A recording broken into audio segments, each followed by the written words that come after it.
మరియు ఈ భారతదేశానికి అంబేద్కర్ రాజ్యాంగాన్ని ఎట్లా అందించిందో అంటే మరి అందించినాడో, మరి అందించిన తర్వాత ఈ భారతదేశం ఎట్లా ముందుకు వెళ్ళాలి, మరి పీడిత వర్గాలు ఏ రకంగా సమాజానికి అంటే సమాజంలో అభివృద్ధి చెందాలని నిరంతరం చట్టసభల్లో వాయిస్ మరి వినిపిస్తున్నటువంటి మన కామ్రేడ్ ఏచూరి గారి మరణం మనకు బాధాకరమే.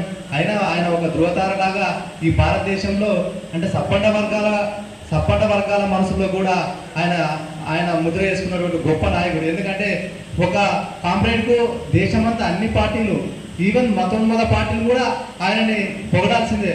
ఎందుకంటే మరి ఆయన ప్రసంగాలు కానీ ఆయన యొక్క సిద్ధాంతాలు కానీ మరియు ఆయన ప్రసంగిస్తున్నప్పుడు చట్టసభలో కానీ ఆయన వ్యాసాలుగా చరిత్రలుగా చెప్పుకునేటువంటి పరిస్థితి. మరియు కాబట్టి ఆయన జీవితం ముందుగా విద్యార్థి దశ నుంచి స్టార్ట్ అయింది.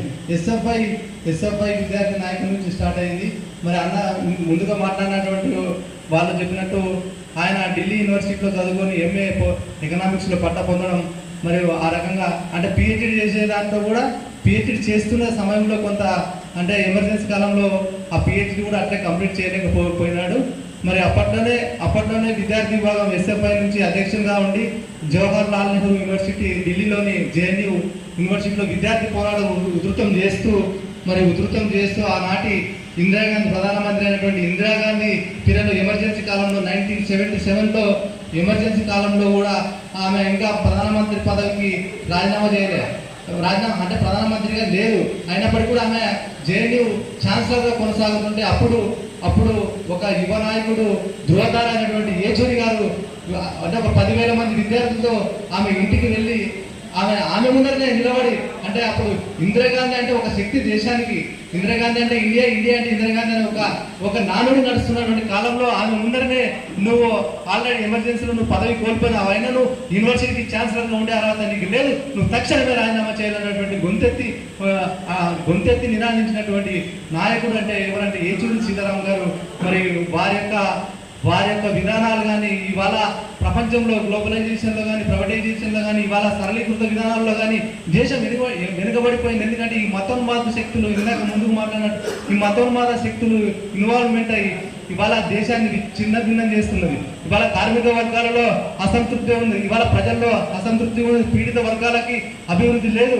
మరి ఈ రకంగా దేశం విచ్ఛిన్నమవుతోంది.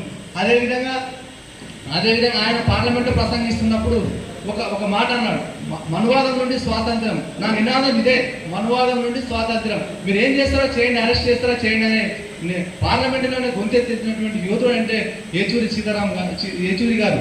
మరి ఎందుకంటే చట్టసభలో కూడా ప్రతిపక్షాల నుంచి ఎప్పుడు నిరంతరం ప్రజల ఆలోచనలను, ప్రజల విధానాలను అంటే ఉత్పత్తి కులాల విధానాలను, పీడిత వర్గాల విధానాలను పార్లమెంట్లో కూడా గలమెత్తి వినిపించినటువంటి గొప్ప నాయకుడు.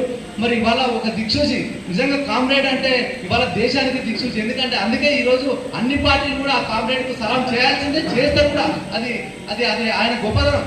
కాబట్టి ఖచ్చితంగా కూడా ఏచూరి గారి యొక్క ఆశయ విధానాలను మనమందరం కూడా అంటే రాజకీయాలకు అతీతంగా కూడా ఆయన ఆలోచన విధానాన్ని, ఆలోచన సరళిని కొనసాగించాల్సినటువంటి బాధ్యత మన పైన ఉంది. ఎందుకంటే ఇవాళ దేశాన్ని మార్చేసి విద్యార్థి దశ నుంచే ఈరోజు ఏచూరి గారు ప్రపంచ కామ్రేడ్గా మారినారంటే మరి ఆయన ఎంత కష్టం, ఎంత కృషి, మరి ఎంత కమిట్మెంట్. ఒక 50 ఏళ్ల కాలంలో ఒక కామ్రేడ్గానే జీవించడం అంటే ఇది మామూలు కాని విషయం. ఎందుకంటే ఈ రోజుల్లో బుర్జువా పార్టీ మతత్వ విధానంలో అంటే విత్తానికి లోపడినటువంటి నాయకులు ఈరోజు దేశంలో ఉన్నారు. ఎందుకంటే the political is a last resort అంటే ఫర్ కౌంటర్ అంటే హత్యలు, నేరాలు, మానభంగాలు, ఆర్థిక దోపిడీ చేసినటువంటి దొంగలు అందరూ కూడా ఈరోజు లాస్ట్ రిసార్ట్ అంటే మళ్ళీ రాజకీయాల్లోకి రక్షించబడుతున్నారు. అటువంటిది ప్రకటించాలని సీతారాం ఏచూరి గారు నిరంతరము మాట్లాడినటువంటి గొప్ప యోధుడు. మరి అదేవిధంగా ఒకసారి 2015లో ప్రణబ్ ముఖర్జీ రాష్ట్రపతిగా ఉన్నప్పుడు పార్లమెంట్లో ఉభయ సభలను ఉద్దేశించి మాట్లాడుతున్నప్పుడు కూడా ఆయన మాట్లాడిన కొన్ని విధానాలు కూడా అంటే సవరణ చేయాలని నినాదించినటువంటి గొప్ప నాయకుడు అంటే ఎవరంటే ఏచూరి గారు. ఎందుకంటే అంటే రాష్ట్రపతి ప్రసంగానికి సవరణలు మ్యాక్సిమం చేయరు, మ్యాక్సిమం ఆయన మాట్లాడేటప్పుడు ఎవరు కూడా ప్రశ్నించలేనటువంటి వ్యవస్థ. కాబట్టి ఆ రాష్ట్రపతి ప్రసంగంలో ఉన్నటువంటి విషయాల పట్ల కూడా సవరణ చేయాలని నినాదించినటువంటి ఏచూరి గొప్ప నాయకుడు ఏచూరి గారు. మరి అందుకోసమనే ఈరోజు అంటే నిజంగా చిన్నపాటి అంటే సిపిఎం పార్టీ చిన్నపాటి కామ్రేడ్ అని అనుకుంటాం, కానీ ఒక కామ్రేడ్ ఒక రాష్ట్రాన్ని ఒక దేశాన్ని కూడా కదిలించగలడు. అది ఖచ్చితంగా నిజంగా సాధ్యమవుతుంది. ఎందుకంటే ఒక పిలిపిస్తే ఈరోజు రాష్ట్రంలో ఒక్కటే ఒక కామ్రేడ్ ఒక ఇద్దరు కామ్రేడ్ పిలిపిస్తే ఇవాళ చట్టంలో ఉన్నటువంటి పాలకులు రాత్రి నిర్బంధించి ఎక్కడికెక్కడే అరెస్ట్ చేసి ఎక్కడికెక్కడే స్టేషన్ అరెస్ట్. అంటే కామ్రేడ్ యొక్క శక్తి అటువంటిది. కాబట్టి ఒక్క కామ్రేడ్ 100 మంది పోలీసులతో సమానం. నిజంగా చెప్తున్నట్టే ఒక కామ్రేడ్ ఒక పిలిపిస్తే ఇవాళ దేశం కానీ రాష్ట్రం కానీ జిల్లా కానీ మండలం కానీ ఖచ్చితంగా ఉలికి పడేటువంటి సందర్భం ఉన్నది ఈ దేశంలో. కాబట్టి ఇంకా కామ్రేడ్ వ్యవస్థ ఇంకా రావాలి. ఎందుకంటే ఈ కామ్రేడ్ వ్యవస్థ ఉండడం వల్ల ఈ రోజు అట్టడుగు వర్గాలు బడుగు బలహీన వర్గాలకి న్యాయం జరుగుతూ ఉన్నది. ఇవాళ బుర్జువా పార్టీలు వాళ్ళ సోకులు వాళ్ళ రంగులే చూస్తున్నాయి, కానీ ప్రజల క్షేమం కోరతలేవు. ఇవాళ ఈ పార్టీ ఇంకో పార్టీ అంటే పదవుల కోసం ఇవాళ కోట్లు డబ్బులు ఎరేసి పదవులు తీసుకొని చట్టసభలోకి పోయి ఏం చేసేది వాళ్ళు సంకనాకి ఏం చేసేది. ఒక పార్లమెంటులో ఒక ఎంపీగా వెళితే మరి చట్టాన్ని తయారు చేసేటువంటి ఒక ఎంపీకి ఇలా ఏం రాకపోతే ఆ చట్టసభలో పోయి సంకనాగడం ఎందుకు? వేస్ట్ కదా, దేశానికి లాభం లేదు, దేశానికి వేస్ట్, టైం వేస్ట్.